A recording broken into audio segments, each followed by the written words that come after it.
거리 양옆으로 수십만 명의 인파가 몰려들었고 환호성이 하늘을 찔렀습니다.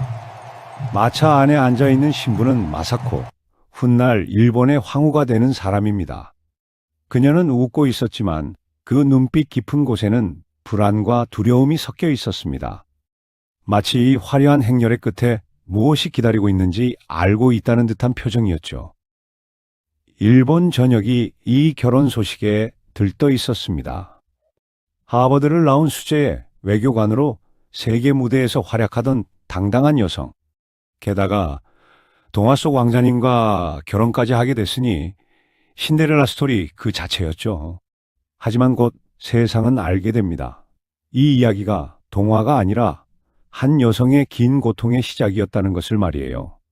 오늘의 이야기 시작하기 전 구독과 좋아요 눌러주시고 지금 어디서 듣고 계신지 댓글로 남겨주시면 따뜻한 마음을 담아 계신 그곳에 평안과 행복이 깃들기를 응원하겠습니다. 자, 그럼 오늘의 이야기 시작하겠습니다. 제1장 외교관 오와다 마사코. 마사코는 1963년에 태어났습니다.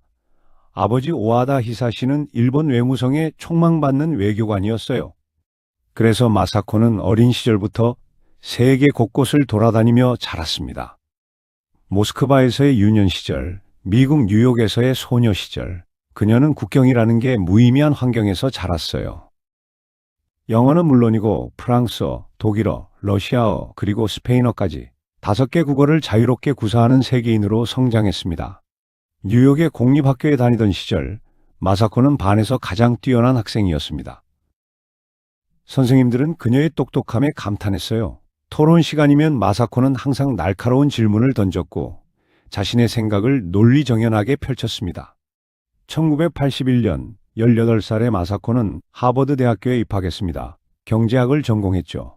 그녀는 단순히 공부만 잘하는 학생이 아니었어요. 국제정세를 논하고 토론하고 자신의 의견을 당당하게 펼치는 지성인이었습니다.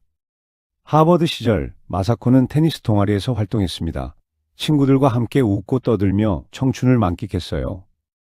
주말이면 보스턴 시내를 돌아다니며 문화생활을 즐겼습니다. 자유로운 영혼이었죠. 하버드를 졸업한 후 그녀는 도쿄대학 대학원에 진학했습니다. 그리고 1986년 23살의 나이에 일본 외무성 고등고시에 도전했어요. 이 시험이 얼마나 어려운지 상상이 되십니까? 800명이 넘는 지원자 중 단 3명만이 합격하는 초난관이었습니다. 그것도 남성 중심의 일본 관료 사회에서 여성이 합격한다는 건 거의 기적에 가까운 일이었죠. 마사코는 그 기적을 이뤄냈습니다. 당당히 합격했어요. 그리고 외무성에서 일하기 시작했습니다. 북미 이과에 배치되어 미국 관련 업무를 담당했죠. 동료들은 그녀를 일본 외교의 최종 병기라고 불렀습니다. 외무성에서의 마사코는 빛났습니다. 미국 대사관과의 협상에서 그녀는 완벽한 영어로 일본의 입장을 설명했어요. 미국 외교관들도 그녀의 능력을 인정했습니다. 저 여성 외교관은 정말 뛰어나다고 말했죠. 옥스퍼드 대학교 유학길에 오른 것도 이 무렵이었어요. 국제관계학을 더 깊이 공부하기 위해서였죠. 그녀의 앞에는 찬란한 미래가 펼쳐져 있었습니다. 일본 최초의 여성 외무대신이 될지도 모른다는 이야기까지 나왔어요. 1986년 가을 스페인에서 열린 한 리셉션에서였습니다. 그녀는 나루히토 황태자를 처음 만났어요. 황태자는 마사코에게 한눈에 반했습니다. 지성과 품격, 그리고 자신감을 갖춘 여성. 황태자가 평생 만나보지 못한 유형의 여성이었죠. 하지만 마사코는 달랐습니다. 황태자의 첫 번째 청혼을 거절했어요. 1987년의 일이었습니다. 그녀는 자신의 꿈을 포기할 수 없었거든요. 황실이라는 곳은 내가 꿈을 펼칠 수 있는 곳이 아니에요. 그녀는 직감적으로 알고 있었습니다. 황실에 들어가는 순간 자신의 모든 것을 포기해야 한다는 것을요.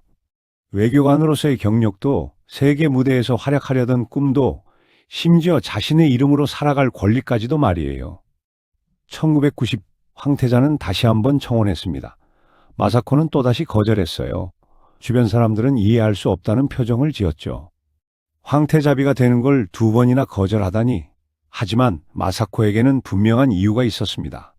그녀는 자유로운 영혼이었어요. 세계를 무대로 자신의 능력을 펼치고 싶어 했던 여성이었습니다. 황실의 높은 담장 안에 갇혀 사는 것, 그것은 그녀가 원하는 삶이 아니었죠. 하지만 운명이라는 게 있나 봅니다. 아니, 운명이라기보다는 국가적 압박이라고 해야 할까요? 제2장, 달콤한 함정. 나루히토 황태자는 포기하지 않았습니다. 두 번의 거절에도 불구하고 그는 계속해서 마사코를 설득했어요. 설득이라기보다는 구애라고 해야 맞겠네요. 7년이었습니다. 황태자가 마사코를 향한 마음을 접지 않고 기다린 시간이 말이에요. 편지를 보내고 만남을 청하고 자신의 진심을 전했습니다. 그리고 1992년 결정적인 말을 했어요. 당신의 꿈을 포기하지 않아도 됩니다. 황실에서도 외교 활동을 할 수 있어요. 내가 당신을 평생 온 힘을 다해 지키겠습니다. 이 말이 마사코의 마음을 움직였습니다. 아니, 움직였다기보다는 흔들렸다고 해야 할까요? 그녀는 고민에 빠졌어요. 하지만 여기에는 또 다른 압박이 있었습니다. 일본 정부와 국내청의 조직적인 압력이었죠. 외무성 상사들이 마사코를 불러 설득했어요. 국가를 위해서입니다. 당신이 황태자비가 되는 것은 일본 외교를 위해서도 좋은 일입니다. 심지어 마사코의 아버지에게도 압력이 들어갔습니다. 외교관으로서의 미래를 은근히 걸고 말이에요. 딸이 황태자비가 되면 자신도 승진할 수 있고 거절하면 이유가 어떻게 될지 모른다는 암시였죠. 마사코는 결국 무릎을 꿇었습니다. 1993년 1월 그녀는 세 번째 청원을 받아들였어요. 기자회견장에 선 그녀의 표정은 복잡했습니다. 행복해 보이기도 했고 동시에 불안해 보이기도 했죠. 새로운 시대에 황실을 만들어가고 싶습니다. 그녀는 그렇게 말했어요. 황실 외교를 통해 자신의 꿈을 이어가겠다는 각오였습니다. 하지만 국내청의 관료들은 이미 속으로 비웃고 있었어요. 황실의 개혁이라니 말도 안 되는 소리라고 말이죠. 결혼 준비 과정은 마사코에게 첫 번째 시련이었습니다. 국내청은 그녀의 모든 것을 통제하기 시작했어요. 어디를 가든 수행원이 따라다녔고 무슨 말을 하든 보고가 올라갔습니다. 결혼식 리허설은 악몽이었어요. 주니히토에라는 전통 의상은 수십 킬로그램이나 나갔습니다. 12겹의 비단 옷을 겹겹이 입고 무거운 머리 장식을 얹어야 했죠. 마사코는 그 무게에 숨이 막힐 것 같았습니다. 전통입니다. 견디셔야 합니다. 국내청 관계자들은 차갑게 말했어요. 이것은 단순한 의상이 아니었습니다. 황실이라는 거대한 시스템이 그녀의 어깨에 짐을 지우는 상징적인 순간이었죠. 1993년 6월 9일 드디어 결혼식이 열렸습니다. 화려한 행렬, 환호하는 군중, 축하 메시지를 보내는 세계 각국의 정상들, 모든 것이 완벽해 보였어요. 하지만 마사코는 알고 있었습니다. 이제 자신은 더 이상 오와다 마사코가 아니라는 것을요. 황태자비 마사코님이 된 것이죠. 자신의 성도, 호적도, 심지어 여권도 사라졌습니다. 황금 감옥의 문이 닫히는 소리가 들렸습니다. 제3장, 국내청의 철저한 통제. 결혼 직후부터 마사코의 삶은 완전히 바뀌었습니다.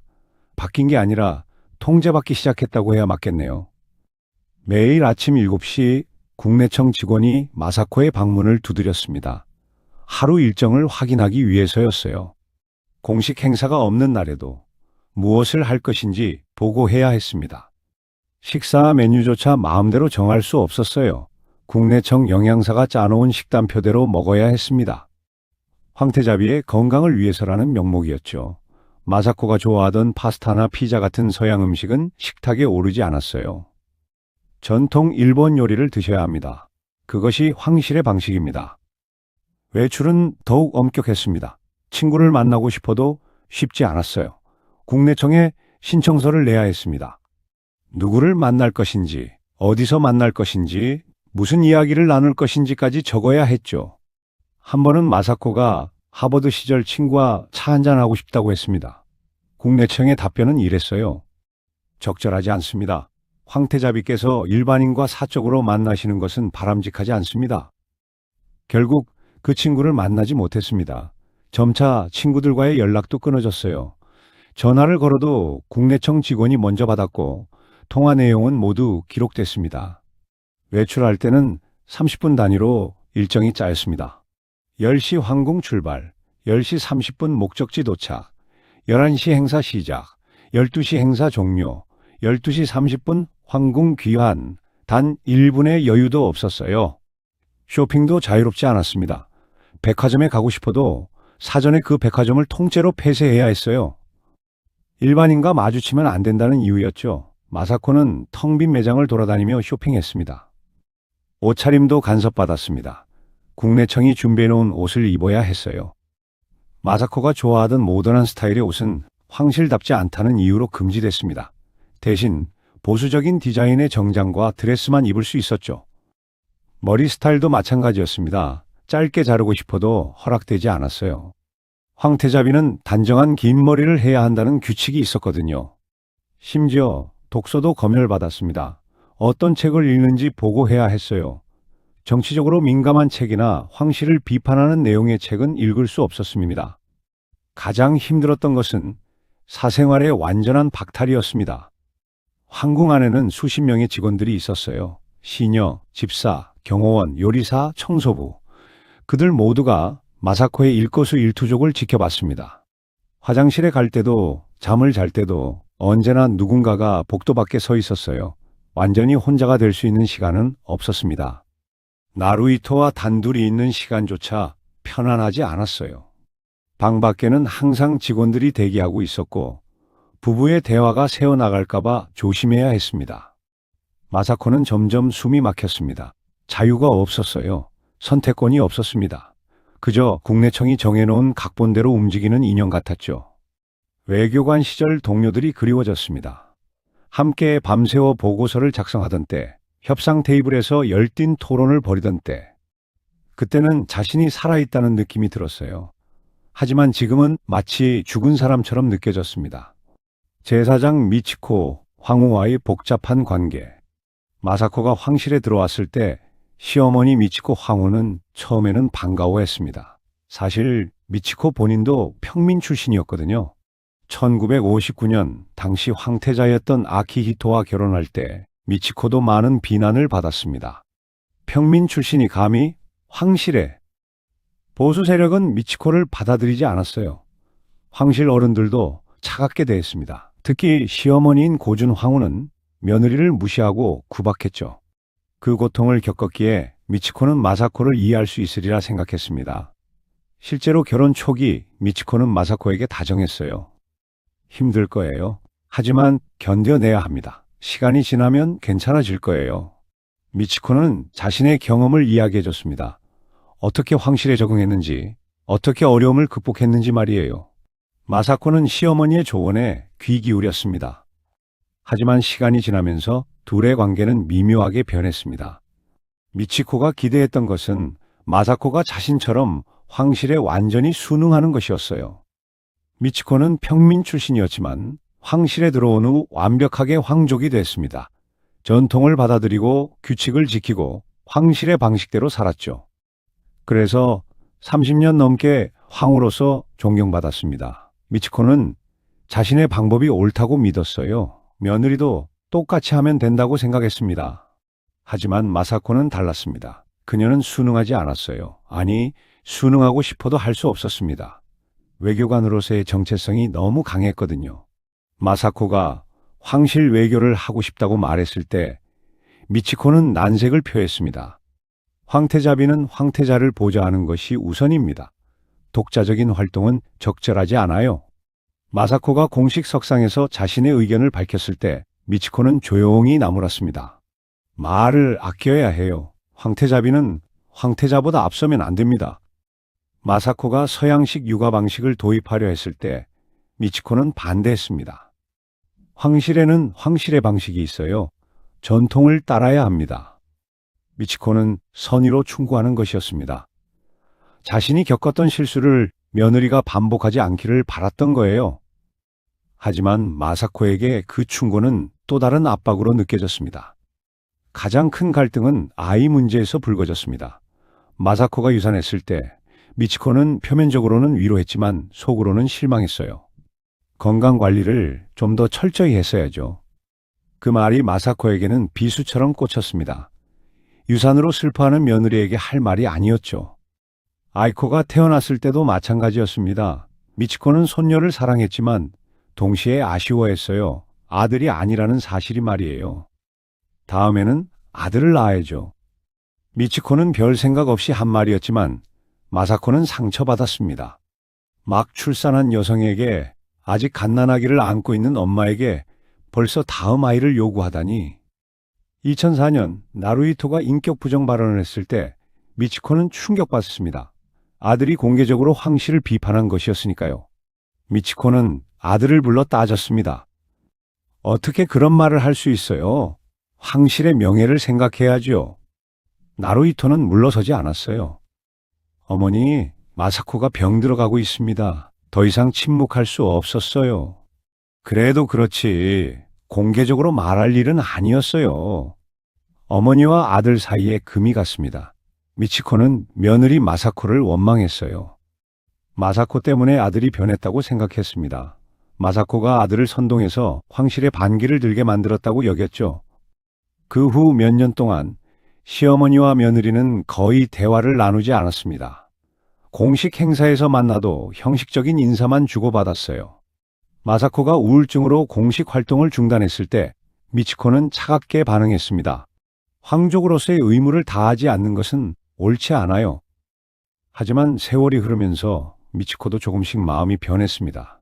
2010년 손녀 아이코가 학교 폭력으로 고통받는 것을 보면서였어요. 아이코가 등교를 거부하고 마사코가 아픈 몸을 이끌고 딸을 돌보는 모습을 지켜보며 미치코는 깨달았습니다. 며느리가 나쁜 사람이 아니라는 것을요. 그저 시대가 다른 여성이었다는 것을 말이에요. 미치코 자신도 30년 전에는 개혁적이고 현대적인 여성이었습니다. 테니스를 치고 서양 음악을 듣고 자유롭게 의견을 표현했죠. 하지만 세월이 흐르며 보수적으로 변해버렸어요.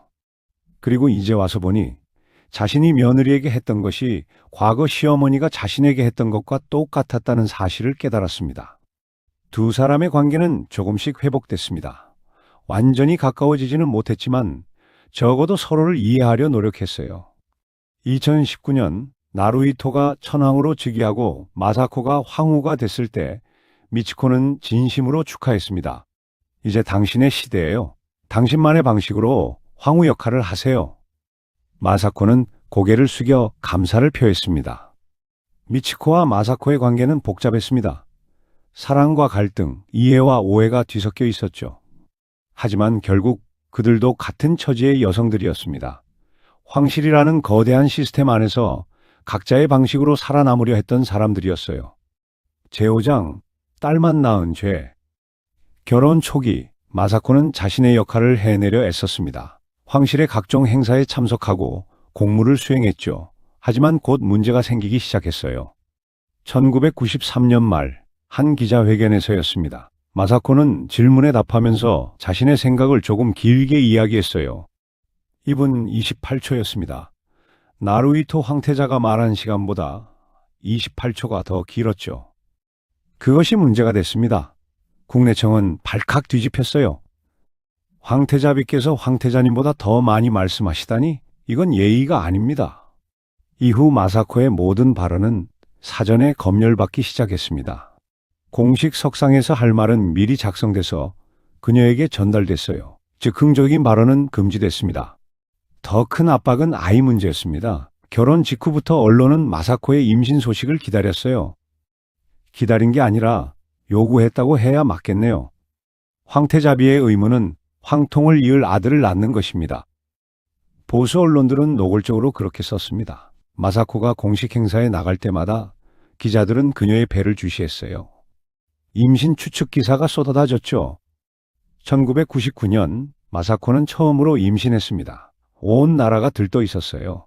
하지만 그의 벨기에 방문 일정 중에 비극이 일어났습니다. 유산이었어요. 마사코는 슬픔에 잠겼습니다. 생명을 잃은 아이를 위해 울고 싶었죠.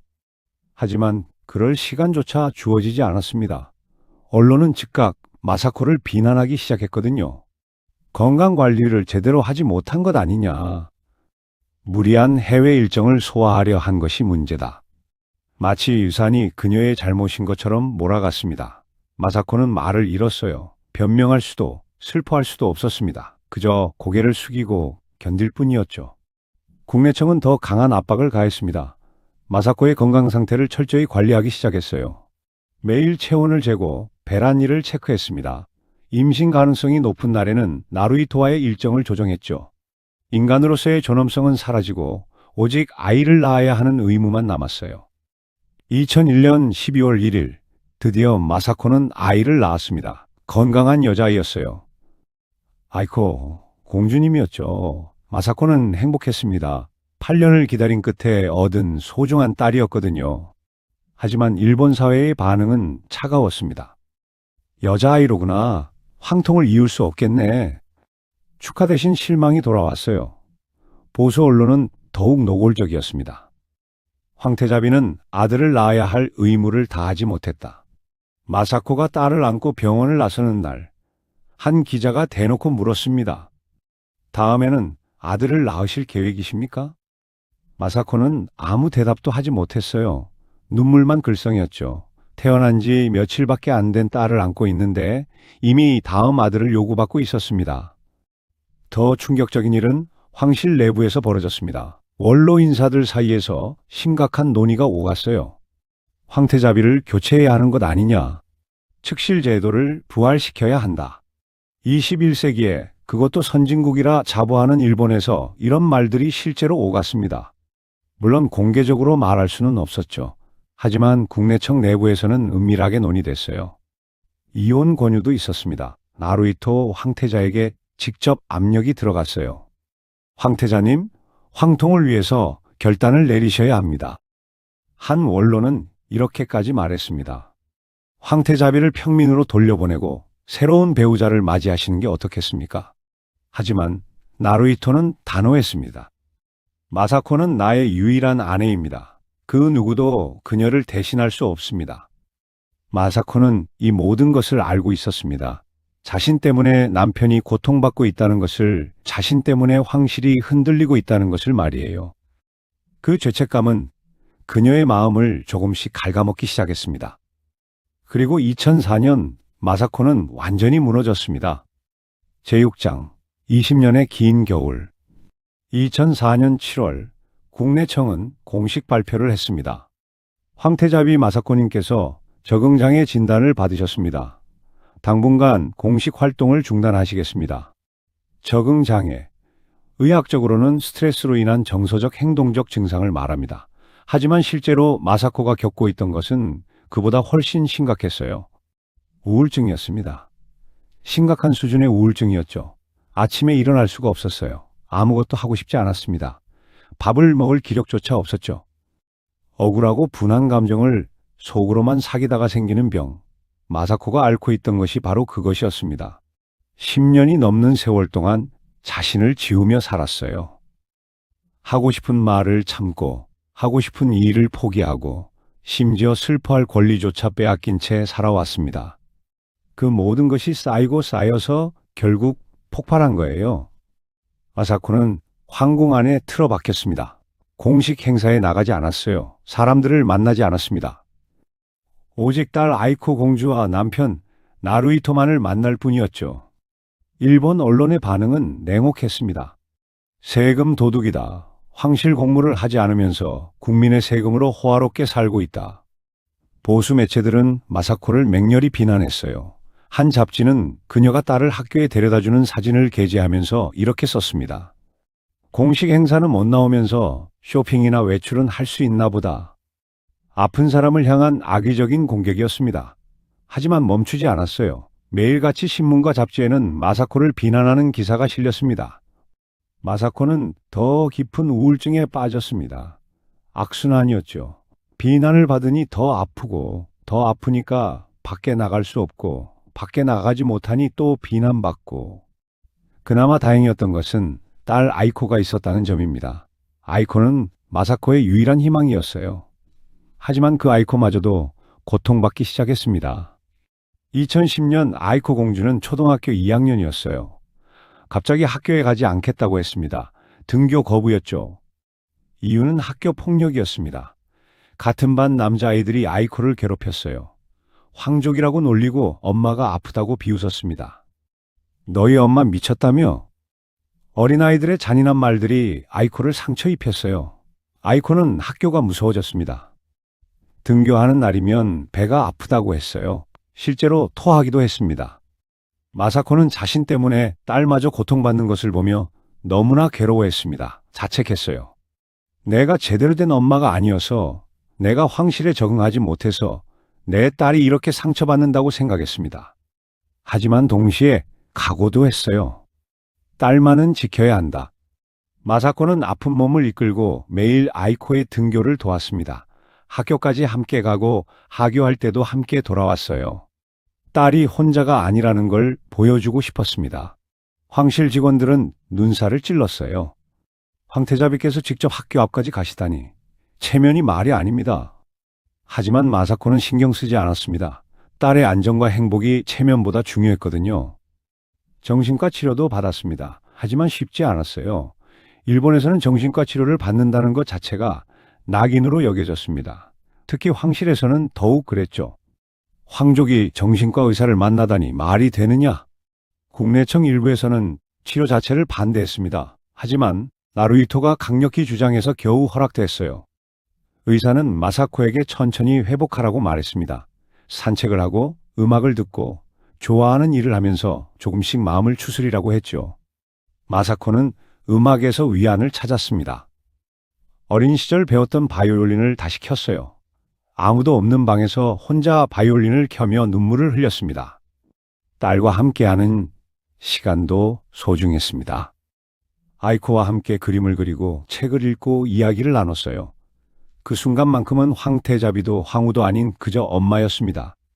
나루히토는 변함없이 마사코를 지지했습니다. 주말이면 함께 산책을 나갔어요.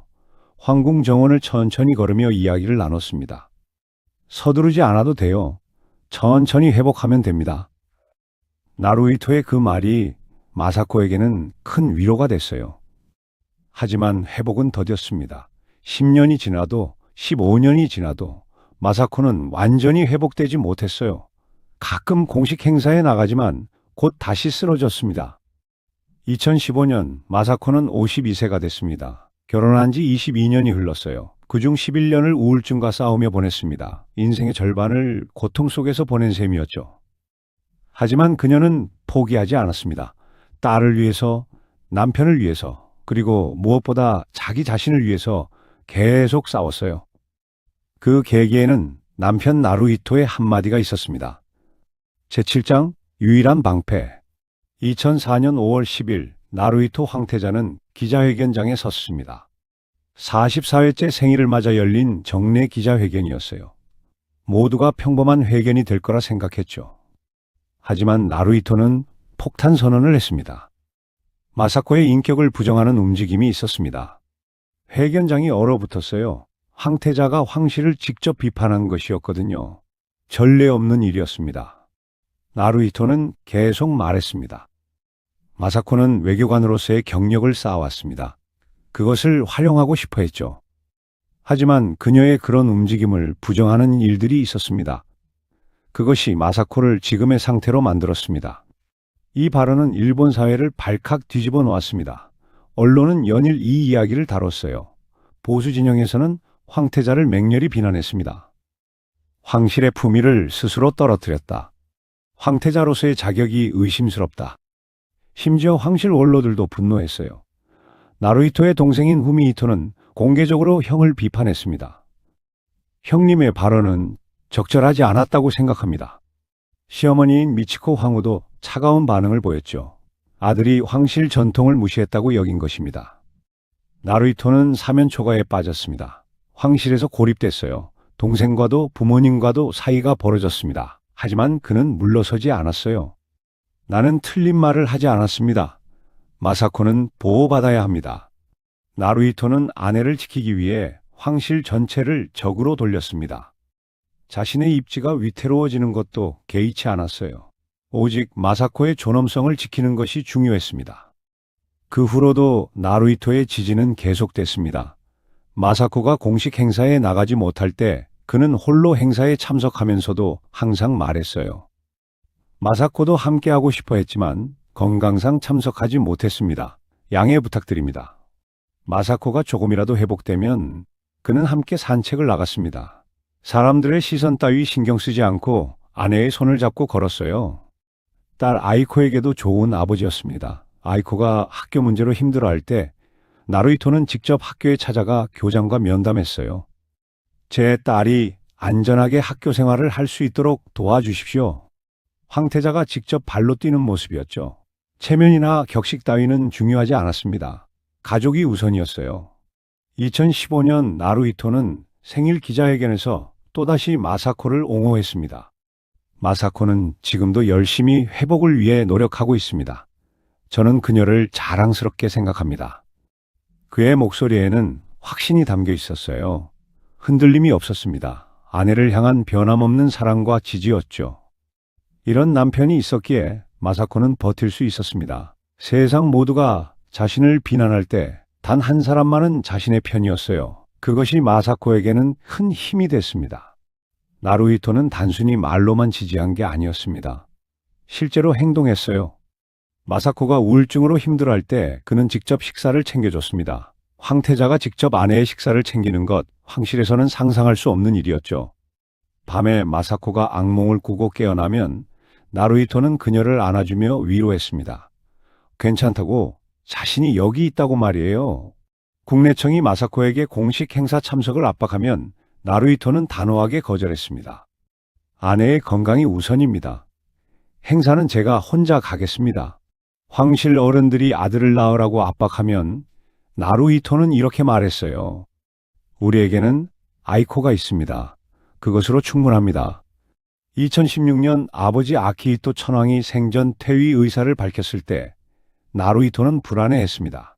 마사코가 황후 역할을 감당할 수 있을지 걱정됐거든요. 하지만 마사코에게는 이렇게 말했어요. 당신이 할 수 있는 만큼만 하면 됩니다. 완벽할 필요 없어요. 나는 당신을 믿습니다. 그 말이 마사코에게 용기를 줬습니다. 완벽하지 않아도 된다는 것, 있는 그대로의 자신으로 충분하다는 것을 깨달았어요.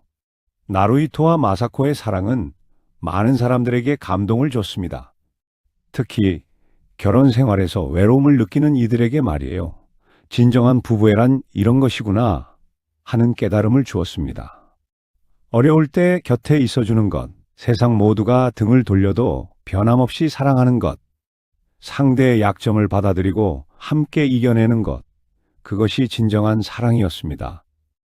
제8장 레이와의 새벽, 다시 날아오르는 나비. 2019년 4월 30일 아키히토 천황이 퇴위했습니다. 일본 역사상 200년 만의 생전 퇴위였어요. 그리고 다음 날인 5월 1일 나루히토가 새로운 천황으로 즉위했습니다. 마사코는 황후가 됐어요. 26년 만에 그녀는 다시 세상 앞에 섰습니다. 즉위식 날 마사코는 전통 의상을 입고 나타났습니다. 그 모습을 본 많은 사람들이 놀랐어요. 그녀는 여전히 아름다웠고 무엇보다 당당했습니다. 카메라가 클로즈업한 그녀의 얼굴에는 눈물이 글썽였어요. 기쁨의 눈물이었을까요? 아니면 여기까지 오느라 겪었던 고통을 떠올린 눈물이었을까요? 아마 둘 다였을 겁니다. 즉위 후 첫 공식 일정은 트럼프 미국 대통령 부부의 일본 방문이었습니다. 2019년 5월 27일이었죠. 전 세계 언론이 주목하는 가운데 마사코는 멜라니아 트럼프 여사를 맞이했어요. 그리고 놀라운 일이 벌어졌습니다.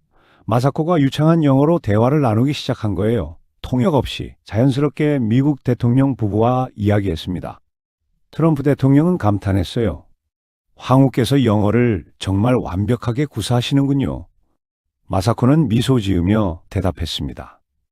저는 젊은 시절 외교관이었습니다. 하버드에서 공부하기도 했고요. 26년 만에 그녀는 자신의 과거를 당당히 밝힐 수 있었습니다. 더 이상 숨기거나 부끄러워할 필요가 없었어요. 오히려 자랑스러운 경력이었으니까요. 국빈 만찬에서 마사코는 트럼프 대통령과 긴 대화를 나눴습니다. 미국 정치, 경제, 문화에 대해 이야기했어요. 트럼프는 마사코의 해박한 지식에 놀랐습니다. 황후님은 진정한 지성인이십니다. 그는 나중에 기자들에게 그렇게 말했어요. 2019년 11월 프랑스 마크롱 대통령 부부가 일본을 방문했을 때도 마찬가지였습니다. 마사코는 완벽한 프랑스어로 그들을 맞이했어요. 마크롱 대통령의 부인인 브리지트는 깜짝 놀라며 말했습니다. 황후님의 프랑스어가 파리 사람처럼 완벽하시네요. 마사코는 웃으며 대답했죠. 젊은 시절 프랑스에서도 공부했습니다. 프랑스 문화를 정말 사랑합니다. 만찬 중에 마사코는 마크롱 부부와 프랑스 문학에 대해 이야기했습니다. 프루스트, 카뮤, 사르트르에 대해 논했어요. 브리지트 여사는 감탄을 금치 못했습니다. 황후님은 우리보다 프랑스 문학을 더 잘 아시는 것 같아요. 세계 각국의 정상들이 마사코를 칭찬했습니다. 지적이고 우아하고 품격 있는 황후라고 말이에요. 일본 국민들도 조금씩 변하기 시작했습니다. 우리 황후님이 정말 대단하시구나. 외국 정상들이 저렇게 칭찬하는데 우리가 왜 그동안 비난했을까? 마사코를 향한 시선이 달라졌어요. 이제는 비난 대신 응원이 들려왔습니다. 더 중요한 변화는 딸 아이코에게서 나타났습니다. 2019년 아이코는 18세가 됐어요. 성인식을 치렀죠. 그 자리에 선 아이코의 모습을 본 사람들은 감탄했습니다. 정말 훌륭하게 성장하셨다. 아이코는 엄마를 닮아 지적이고 사려 깊은 청년으로 자랐어요. 5개 국어를 구사했고 문학과 역사의 조예가 깊었습니다. 무엇보다 타인을 배려할 줄 아는 따뜻한 마음을 가진 사람이었죠. 언론은 아이코를 차기 천황 후보로 거론하기 시작했습니다. 물론 현행 일본 황실 전범에서는 여성이 천황이 될 수 없어요.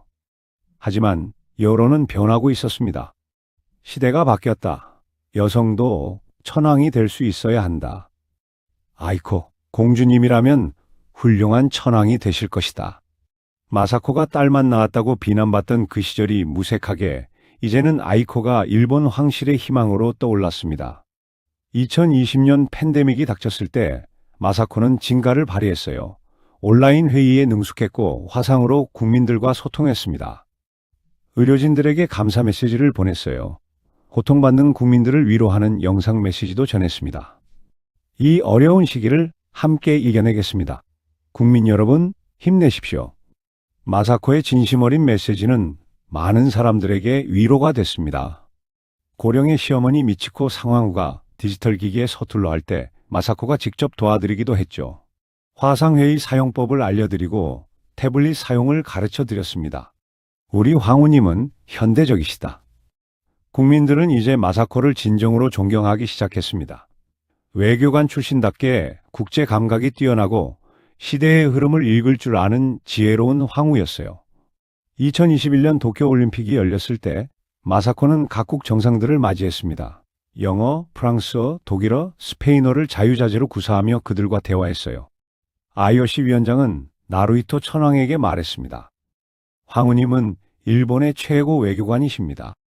나루히토는 자랑스럽게 웃으며 대답했어요. 그녀는 원래 외교관이었습니다. 이제야 그 능력을 발휘할 기회를 얻은 것이죠. 2023년 마사코는 완전히 회복한 모습을 보여줬습니다. 공식 행사에 적극적으로 참여했고 환한 미소로 국민들을 맞이했어요. 20년 동안 앓았던 우울증을 이겨낸 것입니다. 기자회견에서 누군가가 물었습니다. 황후님, 지난 세월을 되돌아보시니 어떠십니까? 마사코는 잠시 생각하더니 조용히 대답했어요. 힘든 시간이었습니다. 하지만 그 시간이 있었기에 지금의 제가 있습니다. 저를 지켜준 가족에게 감사드립니다. 그리고 지금 저를 응원해 주시는 국민 여러분께도 감사의 말씀을 전합니다. 그녀의 목소리는 떨렸지만 눈빛은 확고했습니다. 더 이상 그 누구도 마사코의 존엄성을 흔들 수 없었어요. 제9장, 국화꽃 너울 너머의 진실. 마사코 황후의 이야기는 단순히 한 여성의 고난사가 아닙니다. 이것은 전통과 현대, 개인과 제도가 충돌하는 이야기예요. 그리고 그 충돌 속에서도 자신의 존엄성을 지켜낸 한 인간의 승리 이야기입니다. 1993년 세계를 무대로 활약하던 외교관 마사코는 황실에 들어왔습니다. 찬란한 미래를 포기하고 사랑하는 남자와의 결혼을 선택한 거예요. 하지만 그것은 시작일 뿐이었습니다. 황실은 그녀가 생각했던 것보다 훨씬 더 폐쇄적이고 보수적이었어요. 외교 활동은 금지됐고 발언은 통제됐습니다. 그녀의 존재 이유는 오직 하나, 아들을 낳는 것이었죠. 딸을 낳았을 때 마사코는 국가적 실망의 대상이 됐습니다. 황통을 이을 아들이 아니라는 이유로 말이에요. 그 압박과 비난 속에서 마사코는 무너졌습니다. 20년의 긴 우울증이 시작됐어요. 세금 도둑이라는 비난을 받으며 황궁 안에 틀어박혀 지내야 했습니다. 하지만 그 어둠 속에서도 마사코는 포기하지 않았어요. 남편 나루히토의 변함없는 사랑이 있었습니다. 그는 황실 전체를 적으로 돌리면서까지 아내를 지켰어요. 딸 아이코를 향한 사랑도 마사코를 지탱해줬습니다. 그리고 2019년 마사코는 황후가 됐습니다. 26년 만에 그녀는 다시 세상 앞에 섰어요. 이번에는 피해자가 아니라 당당한 황후로서 말이에요. 외교관 마사코가 돌아왔습니다. 5개 국어를 구사하며 세계 정상들과 대화하는 그녀의 모습은 많은 사람들에게 감동을 줬어요. 일본이 자랑스러워할 만한 황후였습니다.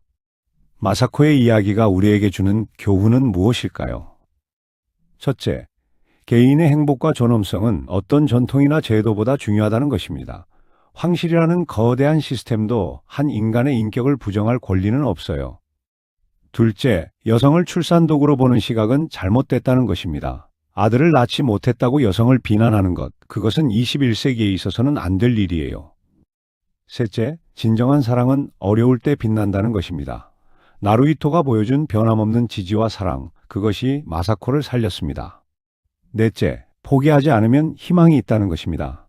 20년의 긴 우울증을 이겨내고 다시 일어선 마사코의 모습은 많은 이들에게 용기를 줍니다. 마사코 황후는 이제 웃고 있습니다. 국화꽃 노을은 거쳤어요. 더 이상 황금 감옥에 갇혀 있지 않습니다.